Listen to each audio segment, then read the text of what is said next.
बारी चिट्टा तो ऐसी चीज़ है, एक आधी बारी आप अगर उसको तो अगर आप ग्रहण कर लेंगे तो आपको उसकी लत लग जाती है। बहुत सारे जो है मिनी स्मगलर्स हैं जो यहाँ पर आकर जो है हमारे यूथ को टारगेट करते हैं। जितने ये यहाँ पर लोग थे जो पहले सिर्फ ग्रहण करते थे, सेवन करते थे, अब आज की डेट में वो जो है तस्कर भी बनते जा रहे हैं। तो बाहर से भी हमारे ये सप्लाई करते हैं। उनका दिनचर्या जो है वो दिहाड़ी मजदूरी करने वाले व्यक्ति हैं। उनको जो है जो आपका जो ड्रग कार्टेल का लॉर्ड है या जो भी होंगे वो जो है उनको ही पकड़ते हैं। नमस्कार, मैं हूं सुदेश सोहत्रा। आप देख रहे हैं उज्जवल हिमाचल। बुलंद हौसले की इस कड़ी में आज हम आपको जिस शख्सियत से रूबरू करवाने जा रहे हैं, कुख्यात अपराध, चोरी, डकैती, तस्करी जैसी आपराधिक दुनिया के अपराधियों के दिलों में दहशत और खौफ का दूसरा नाम है डीएसपी अंकित शर्मा जी। आज हमारे बीच में अंकित शर्मा जी आपके साथ रूबरू हो रहे हैं। डीएसपी साहब, उज्जवल हिमाचल में आपका बहुत बहुत स्वागत है सर। मैं जानना चाहूँगा कि थोड़ी सी आपकी पृष्ठभूमि, उसके बारे में थोड़ा सा प्रकाश डालें। देखिए, मैं शिमला से संबंध रखता हूँ और मैं शिमला के कुसुम्पटी से रहने वाला हूँ जी। 1990 में मेरा जन्म हुआ था जी। और जो मेरी स्टार्टिंग की पढ़ाई थी वो वहाँ से उत्तीर्ण करी मैंने। सेंट एडवर्ड स्कूल शिमला से उत्तीर्ण करी। पिताजी जो मेरे हैं वो उस टाइम पर बीएसएनएल में काम करते थे और बीएसएनएल से ही 2019 में एसडीओ रिटायर हुए। माता जो थी वो मेरी गृहिणी ही। मेरी एक बहन भी थी जिनकी शादी हो चुकी है जी। और अपना स्टार्टिंग का मैंने वहाँ से पढ़ाई करने के बाद अपनी जो बीटेक है वो सिविल इंजीनियरिंग करी थी एसआरएम यूनिवर्सिटी चेन्नई से। और थोड़े से टाइम के लिए मैं अमेरिका भी गया था। वहाँ पर भी मैंने जो है पढ़ाई उत्तीर्ण करी और वापस आकर गेट का एग्ज़ाम क्वालिफाई किया। नेशनल मिनरल डेवलपमेंट कॉरपोरेशन में काम किया। 3 साल वहाँ पर as an assistant executive engineer था और ज़िला बस्तर था छत्तीसगढ़ का। वहाँ पर काम करने के बाद फिर अपना जो है मैंने इस एग्ज़ाम के लिए जो है अपनी नौकरी रिज़ाइन करी, तैयारी करी और ये जो है फिर अब आज यहाँ पर है। आपने पुलिस में आने, इस डिपार्टमेंट में आने में कोई ना कोई प्रेरणा स्रोत जरूर होता है जी। आपको भी लगा होगा कि मैं पुलिस में जाऊं और अपनी सेवाएं दूं जी। तो उसके पीछे सबसे बड़ा हाथ कौन रहा होगा? सबसे बड़ी प्रेरणा तो मेरे जीजा जी हैं जी। वो एक आईपीएस अधिकारी हैं, 2014 बैच से ताल्लुकात रखते हैं। प्रेजेंटली अभी तेलंगाना में सेवाएं दे रहे हैं। और साथ ही साथ जैसे मैंने बताया था कि मेरी जो बीटेक है वो चेन्नई में हुई थी। साउथ में पुलिस का एक अलग तरीके का क्रेज़ था और जब भी हम एक वर्दी धारक को देखते थे तो एक अलग मोटिवेशन मिलती थी। तो वो चीज़ हमेशा से जहन में थी और उसके उपरांत जब मेरे जीजा जी लाइफ में आए तो उनसे मोटिवेट हुआ और फिर इस तरफ को आने का जो है रुख किया। हाँ जी, देरा के बाद मेरा शॉर्ट पीरियड उन्ना का भी रहा है, उन्ना का रहा है, बनगढ़ का रहा है और उसके उपरांत मैं यहाँ पर आया। यहाँ पर लगभग 1.5 साल हो गए। डीएसपी साहब, अब हम चलते हैं असली मुद्दे पर जी। जैसे कि आजकल हमारी युवा पीढ़ी, बहुत से ऐसे लोग जो नशे में और नशे के साथ साथ तस्करी में जुड़े हुए हैं और ख़ास करके आज के इस हालात में चिट्टा एक मुख्य कारण बन चुका है। तो जो चिट्टे के केस में ऐसे बहुत से मुलजिम आपने पकड़े हुए हैं, आखिर ऐसी क्या वजह है कि हमारा प्रदेश, हमारा ज़िला चिट्टे की पकड़ में दिन प्रतिदिन जकड़ता जा रहा है और हमारे युवा जो अपनी ज़िंदगी को बर्बाद कर रहे हैं, ऐसा कौन सा ऐसा कारण है? जो मुझे लगता है, देखिए, जब हम छोटे थे तो एक मैं कहूँगा कि हमारे पेरेंट्स ने हमारे ऊपर बहुत ज़्यादा टाइम दिया जी। और पेरेंट्स का डर आज की डेट में भी ऐसा है कि पिताजी जहाँ पर बैठे होते हैं तो हम इतना खुल के बात नहीं कर पाते हैं। एक आप उसको डर ना मानिए, मतलब एक सम्मान वाली चीज़ है ना। वो जस्ट बिकॉज ऑफ परिवार के संस्कार कह लो। पेरेंट्स का बहुत ही ज़्यादा इम्पोर्टेंट भाग रहता है आपके बच्चे की अपब्रिंगिंग में जी। आप उनको जितना ज़्यादा टाइम देंगे आप जितना ज़्यादा उनके हर एक कैरेक्टर से, उनके हर एक इमोशन से जो है रूबरू होंगे, वो बहुत ज़्यादा इफ़ेक्ट करता है आपकी पर्सनल लाइफ के ऊपर भी।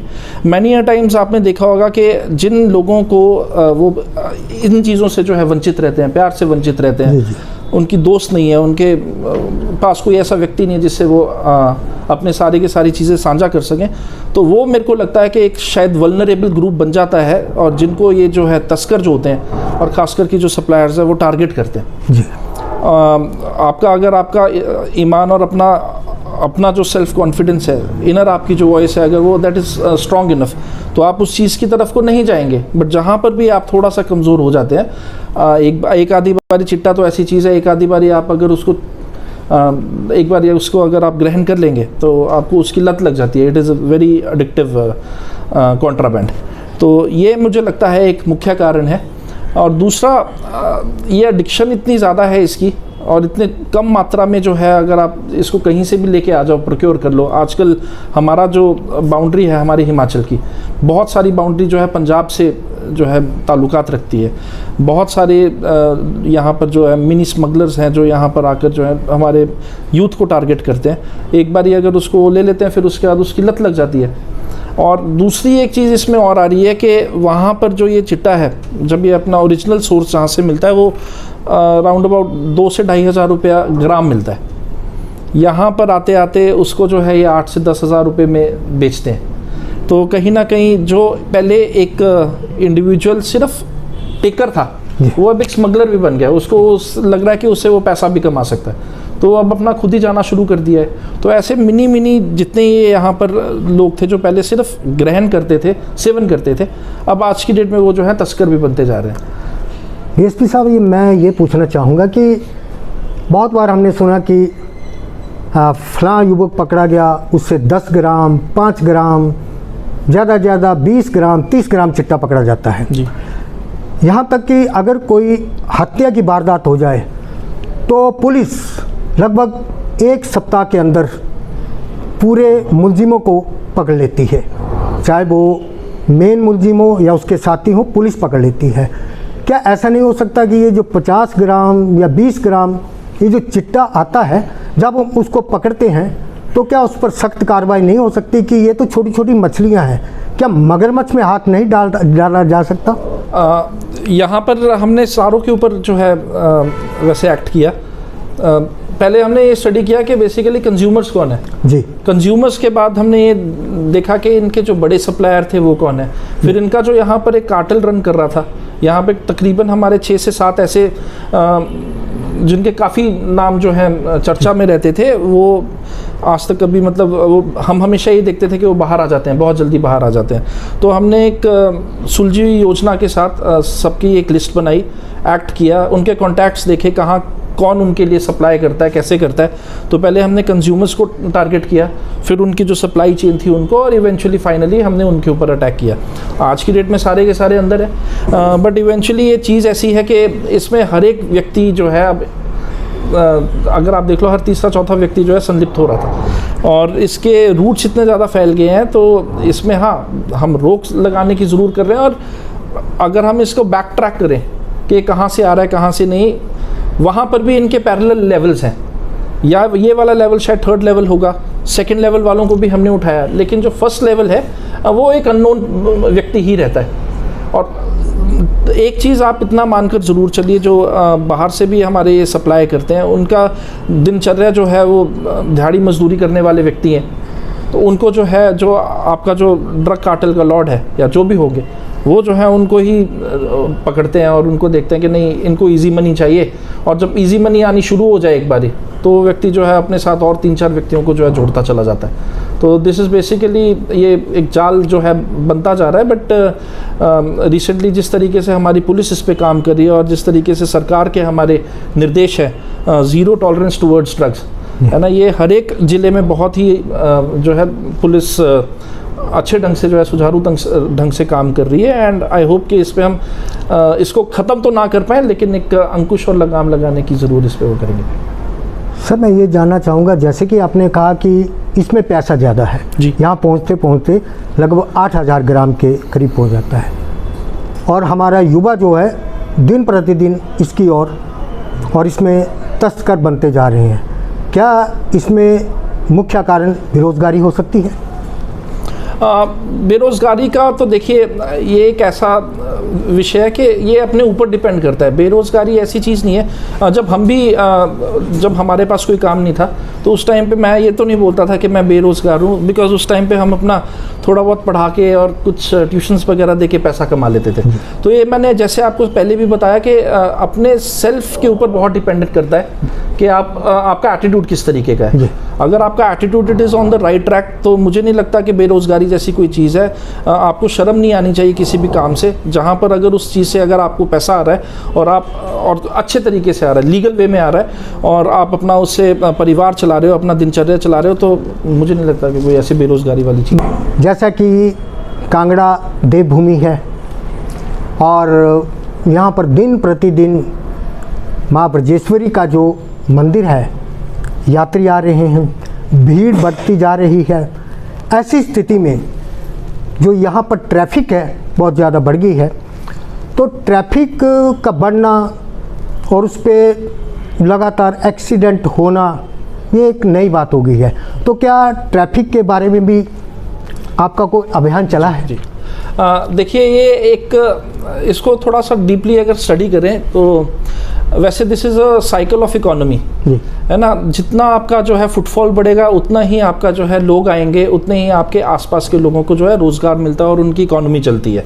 But at the same time traffic की डेफिनेटली हाँ जो आवाजाही है वो बड़ी है, but what we have told each and every police personnel of ours is के ट्रैफिक हमेशा कंटिन्यूस चलते रहना चाहिए, कहीं उस पर जो है लंबी देर तक लगाम ना लगे।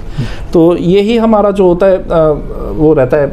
और हमने यहाँ पे वैसे तो खैर अब नेशनल हाईवे बाहर से बन गया हुआ है, तो अगर हम जिन्होंने कांगड़ा को बाईपास करके धर्मशाला जाना है, पालमपुर जाना है या फिर कहीं और जाना है, वो उस रूट को यूज़ करते हैं। सर जैसे कि आपने कहा बॉर्डर से जब चिट्टा आता है तो क्या बॉर्डर में जो हमारी सिक्योरिटी है क्या वो कमज़ोर है जो यहाँ पर पहुँच जाता है चिट्टा, या ऐसा कौन सा मसला है जिसमें यहाँ चिट्टा बड़ी आसानी से आ जाता है? नहीं देखिए, एक तो हमारा जो बॉर्डर है वो बहुत ही ज़्यादा लंबा है।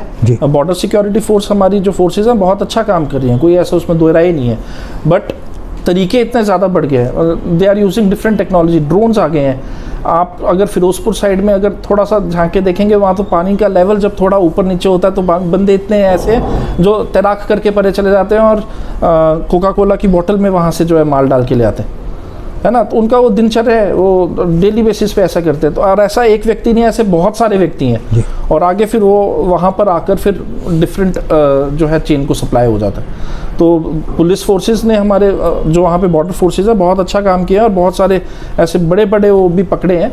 बट अभी इसके ऊपर आई थिंक सो कि हमें उस तरीके से चलना पड़ेगा कि वो क्या सोच रहे हैं और किस तरीके से हमारे से बचने की कोशिश करते हैं।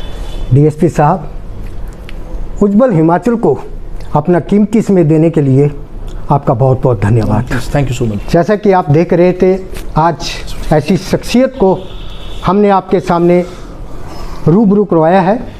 अब मुझे दीजिए इजाज़त, अगले एपिसोड में इसी प्रकार से फिर के नई हस्ती को आपके सामने रूबरू करवाएंगे। तब तक के लिए आपका बहुत बहुत धन्यवाद। क्या आप भी अपने बच्चों के उज्जवल भविष्य के लिए एक बेहतरीन स्कूल की तलाश में हैं? अगर हाँ, तो रेनबो इंटरनेशनल स्कूल आपके और आपके बच्चों के सपनों को हकीकत में बदल सकता है, जहाँ पर आपका बच्चा एक किताबी कीड़ा ना बनकर अपने टैलेंट को निखारेगा। क्योंकि यहाँ पर जर्मन भाषा, कैम्ब्रिज लर्निंग, रोबोटिक्स, माइक्रोसॉफ्ट और खेलो इंडिया के अंतर्गत वेट लिफ्टिंग, टेबल टेनिस, तैराकी, जिम्नास्टिक और हॉर्स राइडिंग जैसे खेलों का प्रशिक्षण दिया जाता है। रेनबो इंटरनेशनल स्कूल 10वीं और 12वीं में बेहतरीन परिणाम दे रहा है और यहाँ से पढ़े हुए विद्यार्थी आज कई महत्वपूर्ण क्षेत्रों में अपनी सेवाएं प्रदान कर रहे हैं। तो आज ही जाएं रेनबो इंटरनेशनल स्कूल नगरोटा वगवा में और अधिक जानकारी के लिए आप संपर्क कर सकते हैं 780784922 पर।